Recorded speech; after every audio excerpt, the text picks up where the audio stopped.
మేం గనుక అనుకుంటే అంబటి రాంబాబు అనేవాడు గుంటూరులో తిరగడు. ఛాలెంజ్ చేస్తా ఉన్నాం. మేం గనుక అనుకుంటే వైసీపీ కార్యాలయం అనేది ఇక్కడ ఉండదు. మేము ప్రజాస్వామ్యబద్ధంగా వెళ్లాలనుకుంటా ఉన్నాం. మేము ప్రభుత్వ పరంగా ఒక యంత్రాంగాన్ని నడుపుకోవాలనుకుంటా ఉన్నాం. వీళ్ళు రెచ్చగొట్టేటువంటి వ్యాఖ్యలు చేస్తా ఉన్నాడు. స్వయాన చంద్రబాబు నాయుడు గారిని అమ్మనా బూతులు తిడతావా? మేము తిట్లేమా?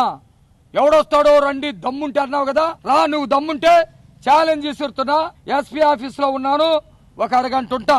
ఏం పీకుతావో రా పీకటానికి. లేదు ఇప్పుడు ఇంకొక హాఫ్ అన్ అవర్ లో నేను ఇదే చిల్లీస్ సెంటర్ నువ్వు చించుతాను పీకుతాను అన్నావు కదా, అక్కడికి మా తెలుగుదేశం పార్టీ శ్రేణులు నేను వస్తా ఉన్నా. నువ్వు దమ్ముంటే ఛాలెంజ్ చేసి నిలుపుకునే మగాడివైతే, నీ మాటలు నీ నోటిలో కాకుండా గుండెల్లో దమ్మున్న మగాడివైతే చిల్లీస్ సెంటర్ లో ఇంకొక 30 నిమిషాలు టైం ఇస్తా ఉన్నా. ఈ 30 నిమిషాల్లో వచ్చి నేను అది పొడుస్తాను ఇది పొడుస్తాను అన్నావు కదా, మగాడైతే నేను చెబుతా ఉన్నా. వైసీపీ పార్టీ కార్యకర్తవైతే, లేదు నీ గొంతులో నుంచి వచ్చినటువంటి మాటకి దమ్ము నిలబెట్టుకునేవాడు అయితే నువ్వు అన్నీ కూడా ఛాలెంజ్ ని అంగీకరించి నువ్వు ఎవడు ఆపాడు వాడాపాడని సొల్లు కప్పుర్లు కాకమ్మ కప్పుర్లు చెప్పకుండా ఇదే చిల్లీ సెంటర్కి రావాలి.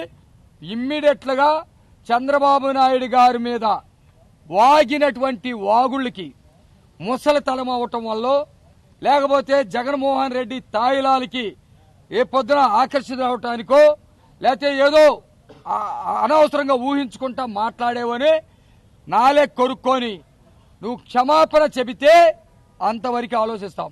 నువ్వు క్షమాపణ చెప్పకపోతే నంబర్ 1 24 అవర్స్ లో నువ్వు క్షమాపణ చెప్పకపోయినా 24 అవర్స్ లో అంబటి రాంబాబుని చొక్కా పట్టుకొని బయటకు లాక్కొస్తాం.